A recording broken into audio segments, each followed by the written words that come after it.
নামাজ কলমা তো ছেড়ে দিয়েছো, এর কারণ এটা নয় যে তুমি বেনামাজি। তোমার নামাজ কলমা ছাড়ার কারণ ভিন্ন। তুমি মনে করো আর কি তোমার মন চায় না, তুমি পারো না, তাই তুমি নামাজ পড়ো না। আসলে তোমার তাওহীদের সমস্যা। কোথায় সমস্যা? মানে আল্লাহ, মানে আল্লাহ কে?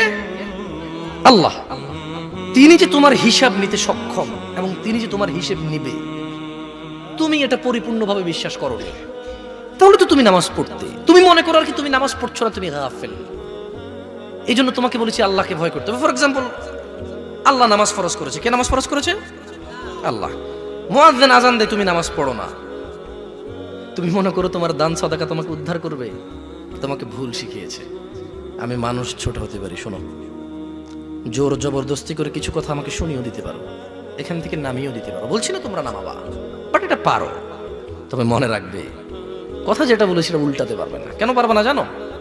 কারণ এই কথা উল্টানোর জন্য তোমাকে কথা থাকতে হবে। মনে রাখবে, তোমার দান সাদাকা যা হিসেবই হবে না। তুমি কি মনে করো হিন্দু লোককে আল্লাহ প্রশ্ন করবে কিয়ামতে, এ হিন্দু, এতগুলা বুতকে পূজা করছিস, ঠিক আছে বল নামাজ কেন পড়িসনি? ও তো মুশরিক। বুঝুনি মনে হয়? এটা স্কুল, এটা স্কুল। এখানে আমি পড়ি না, আমার কি পরীক্ষা হবে?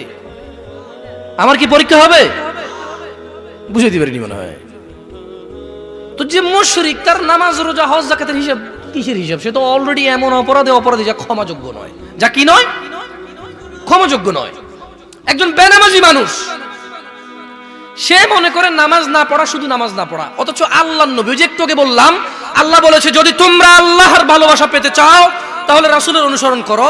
রাসূল বলছে যে নিশ্চয়ই কাফের এবং মুশরিকের মধ্যে আর আমাদের মধ্যে পার্থক্য হচ্ছে নামাজ।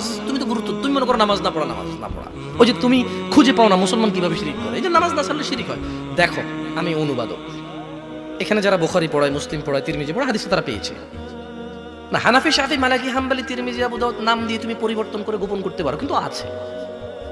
ফয়সালা তো আল্লাহ করবে যে এভাবে হয় নাকি সিস্টেম, ইসলামকে বিভক্ত করা এবং কিয়ামত দিবসে রাসূলের অনুসরণের বাইরে কোনো অনুসরণের হিসাব নেওয়া হবে কিনা, সেটা তো আল্লাহ ফয়সালা করবে। আমি আর তুমি এখন